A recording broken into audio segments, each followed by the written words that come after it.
বলছিলাম যে সাকিব আল হাসান একটি পডকাস্টে বলেছিলেন যে তার কাছে ১ কোটি টাকা চাওয়া হয়েছে মামলা তুলে নেওয়ার জন্য। এটা আসলে মানে তদন্ত করা হবে কিনা কিংবা আপনারা তার অবশ্যই এটা যদি চাওয়া হয়ে থাকে তিনি লিখিত অভিযোগ দেখ, কে চেয়েছে, কখন চেয়েছে, কিভাবে চেয়েছে। খালি অভিযোগ দিলে হবে না, সাথে কিছু তথ্য প্রমাণও থাকতে হবে, আইদার মেসেজে বা কোনো একটা phone conversation, whatever it may B.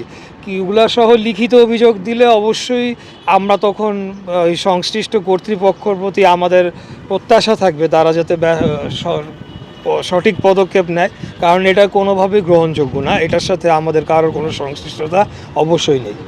একাধিকবার বলেছেন একটা গ্রিন সিগন্যালের অপেক্ষায়, সেই গ্রিন সিগন্যালটা আসলে মানে কেন হচ্ছে না? আমি জানি না এটার উনি কী অর্থে বলেছেন, এটা বেটার আনসার উনি দিতে পারবেন। গ্রিন সিগন্যাল বলে কোনো সিগন্যাল আছে কি না আমি জানি না। আমি জানি যে কোনো মামলা সংক্রান্ত বিষয় এটা আইনি প্রক্রিয়ার মাধ্যমে ফেস করতে হয়। না, এটা তো টোটালি আইনি বিষয়। দেশ ত্যাগে নিষেধাজ্ঞাটাও উইথড্র হবে এটা আইনি ভিত্তির উপরে, এবং ওনাদের আইনজীবীরা এই ব্যাপারে পদক্ষেপ নিলে নিশ্চয়ই কোনো প্রতিকার কোর্ট থেকে বা সংশ্লিষ্ট যে সংস্থার থেকে তারা পাবেন।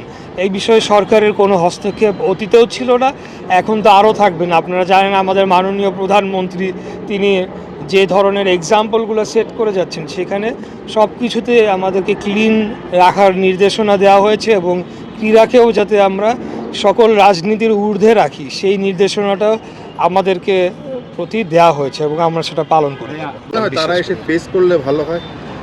অবশ্যই আমি বিশ্বাস করি ওনারা এসে ফেস করলে ভালো হয়, এবং সেই ক্ষেত্রে আমি তো বললামই যে আমরা যারা ক্রীড়া সংগঠকরা রয়েছি আমরা মনে করি যে তাদের আসলে পলিটিক্যালি তারা যদি কোনো ভুল করে থাকে বা করে না থাকে, সেটা পরবর্তীতে অন্যভাবে সেটা তারা ডিল করতে পারে এবং পাবলিক ওপিনিয়ন নিতে পারে বা পাবলিক তাদের ওপিনিয়ন দিতে পারে। কিন্তু যেই মামলাগুলো তাদের বিরুদ্ধে হয়েছে, হত্যা, এই মামলায় তো আসলে তাদের সংশ্লিষ্টতা আছে বলে আমার মনে হয় না। অন্তত আমার মনে হয় বাংলাদেশের বেশিরভাগ মানুষও সেটি বিশ্বাস করে।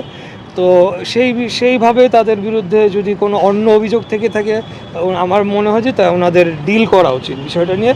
আমরা এই ব্যাপারে ক্রীড়া সংগঠকরা যারা রয়েছি এবং সাধারণ যারা ক্রিকেটের ভক্ত যারা রয়েছি, যেটা হয়েছে যে সেটা আপনি এর আগে আমাকে দুবার ইন্টারভিউতে বলেছিলেন যে সাকিব মাশরাফির যে ইস্যুটা তারা ভিক্টিমাইজ হয়েছে এবং আলটিমেটলি তারা আসলে এরকম কাজ করেছেন আপনি বিশ্বাস করেন না।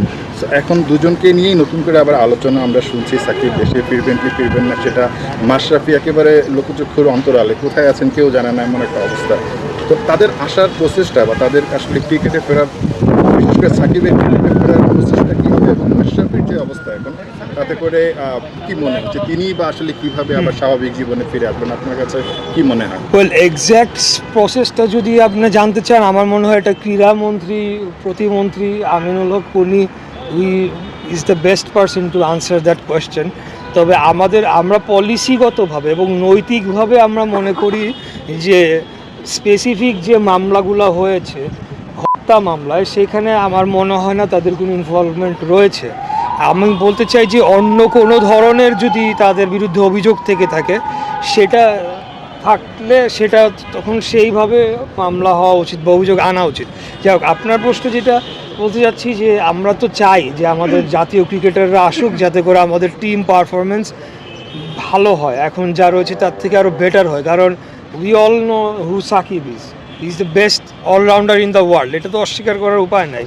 মাশরাফিও one of the best bowlers in the world বলে আমি বিশ্বাস করি। তো এখন যদি আইনিভাবে একটা পদক্ষেপ নেওয়া হয়, আমি বিশ্বাস যে ক্রীড়া মন্ত্রণালয় সেই ক্ষেত্রে ওনাদেরকে সহযোগিতা করতে পারবে। সব ধরনের খেলার খবর পেতে সাবস্ক্রাইব করুন, সঙ্গে থাকুন খেলার পাতার।